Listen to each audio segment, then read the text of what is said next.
and castellated tower that's part of Shrewsbury Abbey Church. Built in 1089 by Sir Roger de Montgomery, the first Earl of Shrewsbury, for the Franciscan monks. The building as we see it today is only a quarter of its original size, and that's also where the first ever English Parliament sat. Then you'll see the Reformed Church, then the Wakeman School with the bell tower on the roof, and in the distance, just in between the trees there, is another tower. This one has a green conical roof. That's Laura's Tower, built in 1790. It was designed by the engineer Thomas Telford for the daughter of a local wealthy landowner, Sir William Pulteney. That's what they call a Victorian folly, and it was used by the family as a summer house, and is now one of Shrewsbury's major landmarks, visible from almost everywhere in the town. The bridge behind us is the English Bridge. It replaced the earlier medieval bridge that was washed away by floods. And if you look at the wall on our right starboard side, you can see the white marks left on it by recent flooding levels in this area. And indeed earlier on this year in the spring, the river was over the top of that wall.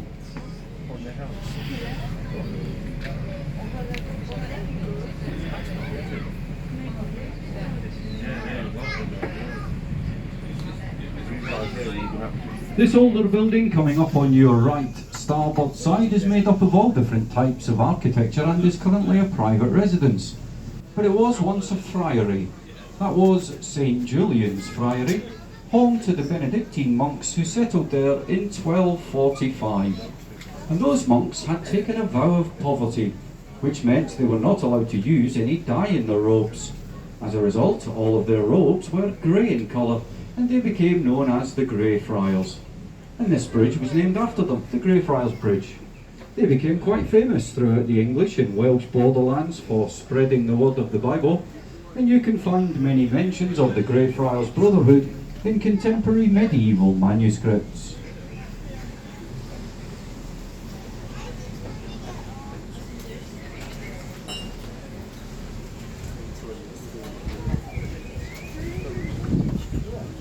Shrewsbury is in effect surrounded by a natural moat. The River Severn forms a loop around the central landmass, making it easy to defend against invading forces. This has made it a very desirable location for various settlements down through the years. But the earliest recorded settlement of Shrewsbury as a town dates us to 901 AD. And because we're such an ancient town, we do have a lot of listed buildings. Just inside the river loop here, which is a relatively small area, we have over 600 listed buildings. And if you look out of the boat, on the right starboard side at that grey building with all the white windows, that's not one of them. That's an old 1950s telephone exchange. To the left of that building as we look at it though, and stretching away to our left, are the beginnings of the medieval town walls. There are over 70% of them still remaining. They date to the 13th and 14th centuries and were originally built by a father and two sons. And they were paid £3 for every 100 feet of wall they completed, which back then was quite a considerable sum of money. And in those days, the river was the border between England and Wales, so those walls were built to keep out the Welsh. However, nowadays, with the appropriate visas and paperwork, they're allowed back in. So where we are on the river is 65 miles from its source, which is 2,000 feet above sea level, on the Plymlimon Mountain in the Cambrian mountain range in Wales, near a beautiful little town called Llanidloes. The river travels through many counties on its journey from source to sea, for a total distance of 220 miles.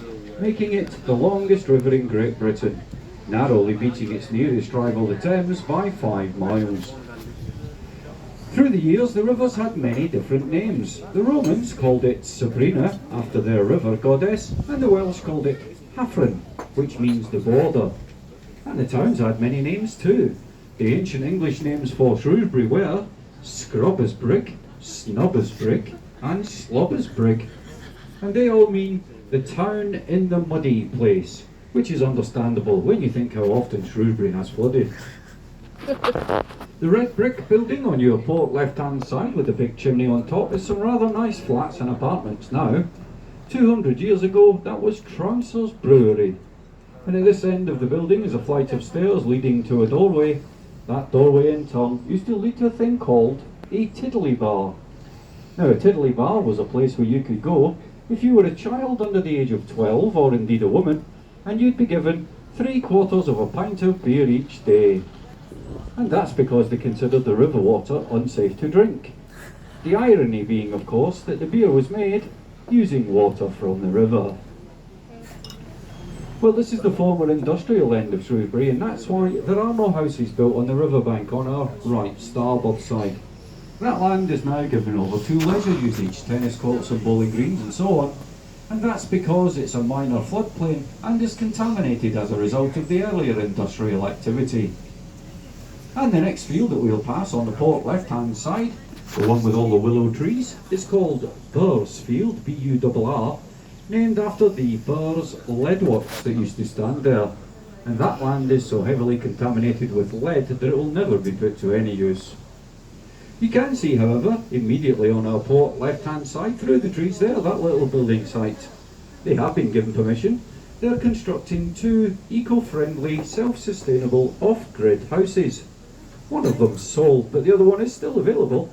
So should you wish to move to the third happiest place in Britain, the third friendliest place in Britain, and the third best place in Britain to bring up a family, you can buy the other one for only £4 million. So it's an eco-friendly building. I've not seen it being built.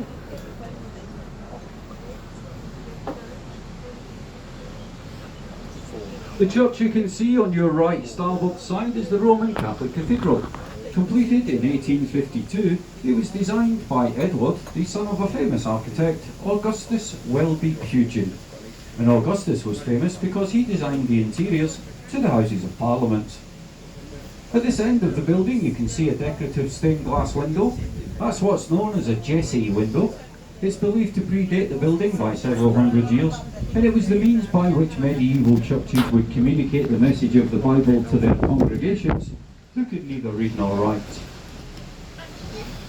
Well, since the industrial times then, the river's been cleaned up considerably, and we now have some wonderful wildlife here in the loop. Of course we have the ducks and the geese and the swans, and if you can spot them, the kingfishers. And where we turn the boat around is the inlet to a local stream called the Rebrook, and there we have a resident family of otters.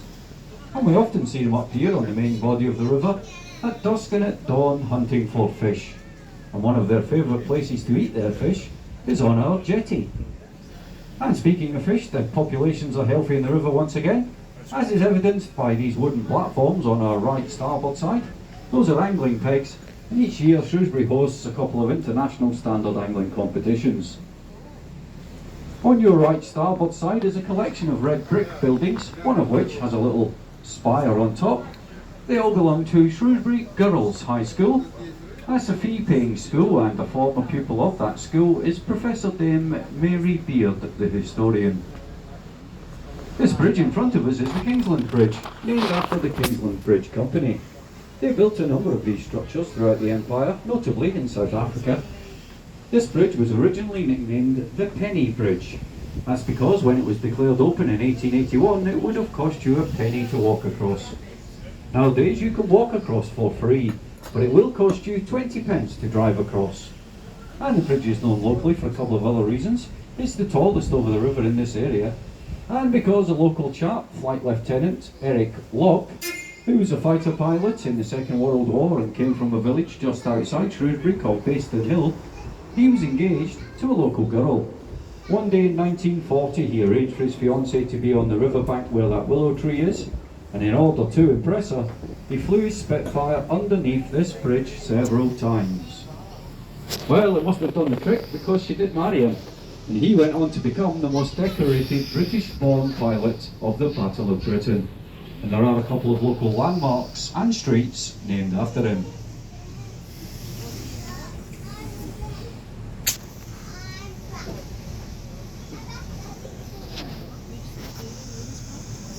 This boathouse coming up on your port left-hand side belongs to Shrewsbury School.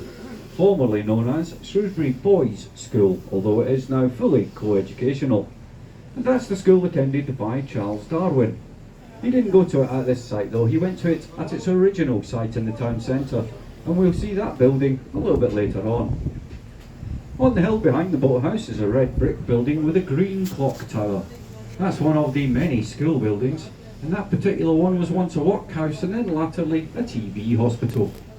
This is another fee-paying school that's rated up there with Eton and Harrow. There are members of royal families and dignitaries from throughout the world to attend this school. You can quite often see the parents picking up their children at half-term in their helicopters. And this is also where Private Eye magazine was first published as a weekly school magazine. Switching our attention to the right starboard side, on the top of the hill is another church. That's St Chad's, the largest round church in England, dedicated to the patron saint of rivers and springs. There's some wonderful architecture and stained glass windows in the roundel, and an interesting item in the graveyard. It's a headstone upon which is carved the name Ebenezer Scrooge. Now obviously you can't bury a fictional character. It was left behind in 1984 when they filmed The Christmas Carol here in the town. The park on our right starboard side is the Quarry Park. It's 29 acres in size. It's called the Quarry Park because it's the site of an original medieval scrape quarry, which is a shallow type of quarry, from which a lot of the stone for the early buildings of Shrewsbury was taken, including the castle and the town walls. There in the park you can see the Victorian bandstand, and behind that the little hedge that surrounds the formal sunken garden called the Dingle, the centrepiece of which are the remnants of the old quarry that have now filled with water to form a large pond. And if you have the time, I'd highly recommend a visit to the Dingle, especially on a day like today. It really is quite beautiful in there. And if you do go for a look around the Dingle, keep an eye out for the statue of the Roman goddess of the river, Sabrina, after whom our boat is named. Now as we go around this bend folks, if you keep an eye out down close to the surface of the river, you'll see some small birds darting about. You can tell them easily by their white rumps. Those are North African sand martins. They're one of the 2 colonies that we have here in the loop, and they come here every year to feed on the emerging upwing insects that emerge from the surface of the river. The trees you can see lining all the avenues in the park are lime trees. There are 300 of them, and they're protected by local ordinance. So should one of them ever become diseased, damaged or destroyed, it must be replaced by another lime tree, so that there are always 300. And they were planted in the early 50s by the same person who designed and constructed the Dingle, the then head gardener and superintendent of the Quarry Park at the time, and TV's first gardener, Percy Thrower. And if you look to the river bank here on our right starboard side, you can see this cheeky naked statue. It's definitely not Percy Thrower. That's Hercules. It's a copy of one from Naples in Italy, but he hasn't always stood down here next to the river. At the top of the avenue in front of him is a pagoda-type structure. He used to stand up there. But unfortunately for Hercules, he stood there in all his glory, facing directly towards the ladies' entrance to the church. And some years ago the parishioners asked that he be moved. They said he was putting them off their prayers. So he was moved down here to where we can see him today. And he's much loved and cared for by the locals. In fact, in the winter months he's often seen sporting a woolly bobble hat, though not necessarily on his head. And in the year they beat Everton in the FA Cup, the locals painted him in the blue and amber of Shrewsbury Town Football Club. Now in the park there you can see that they're currently hosting the Shrewsbury Food Festival. They host many events throughout the year, the most notable of which is probably Shrewsbury's Flower Show, the longest continually running flower show in the world. Shrewsbury's Flower Show began in 1836, and that first year the only permitted exhibits were carnations and gooseberries. And the flower show is run by the Shropshire Horticultural Society, who also look after the park and also built this bridge. This is Port Hill Bridge, built in 1922 to enable visitors to the flower show to cross the river. To give you an idea of the rate of inflation, In 1922, this bridge cost £2,000 to build. 2 years ago it needed repainting and refurbishing, and it cost £300,000. But it is the earliest surviving example of a cast iron suspension footbridge that's still in use in the country, so it's definitely worth looking after. This white building coming up on your port left hand side is a pub called the Boathouse that was originally a coaching inn dating to the 12th century. The little garage-like structure you can see to the left of the beer garden with all the windows was a ferry house. And on the opposite bank, behind that little jetty next to the life ring stand, is a square wooden post. And this particular ferry ran between the two on chains. And incidentally folks, the beer garden of the pub there is currently in TripAdvisor's top 10 British beer gardens.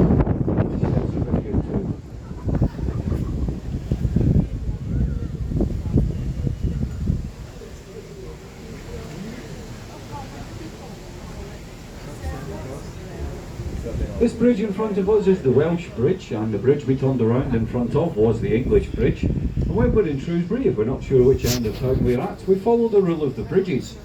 The English Bridge has 7 arches, the word English 7 letters. The Welsh Bridge 5 arches, the word Welsh 5 letters. So if you're not sure where you are, just count the arches on the bridge. Now the Welsh Bridge is not the original bridge for this location. In years gone by, the river used to be a lot shallower and a lot wider than it is today. As a result, the original bridge had to be a lot bigger. It was called St George's Bridge, and it was so big it stretched all the way to the town centre. It had streets, houses, a stables and a watchtower on it. But it was washed away in the Great Flood of 1795 and the Welsh Bridge replaced it. On the skyline in front of us, just to the left there, is a red brick building with a grey roof. That's River Severn, a 650-seater auditorium built in 2009. And when they dug the foundations for the theatre, they found a lot of the old stonework from St George's Bridge. Rather than remove it though, it's been preserved and it's still there underneath the main stage. Over to the right on the skyline, behind the white facade of the Premier Inn, you can just see another red sandstone castellated tower that's part of Shrewsbury Castle, home to the Regimental Museum. To the right of the castle is a grey medieval type building.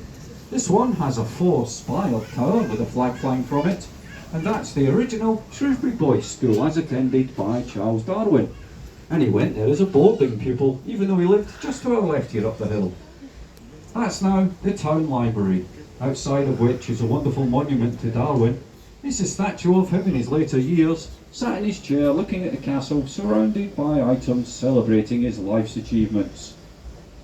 And just to the right of the 4 spires on the library, you can just about make out once again the green conical roof of Laura's Tower. And that shows you we've just done a big loop right around the town. Well, we're almost at the end of the trip everyone. We hope you've enjoyed it aboard Sabrina. We are on Google Reviews and TripAdvisor, so please leave us some feedback, it's always welcome. Now, as you can see, it's a little bit windy today and I'm about to manoeuvre the boat towards the jetty. And when it's like this, we can sometimes arrive with a little bump, so please remain seated until after we've tied up, and I'll let you know when it's safe to disembark. One final thought before I go. Today's quote of the day comes from a gentleman who used to love messing about on boats, Mark Twain. He loved it so much, in fact, that he wrote a toast that he used whenever he was afloat, and it goes like this. Here's to the tall ships, here's to the small ships, here's to all the ships at sea. But the best kind of ships are friendships, so here's to you and me. Thanks very much for listening folks, and thanks for joining me on what is my last ever trip aboard Sabrina. Thank you.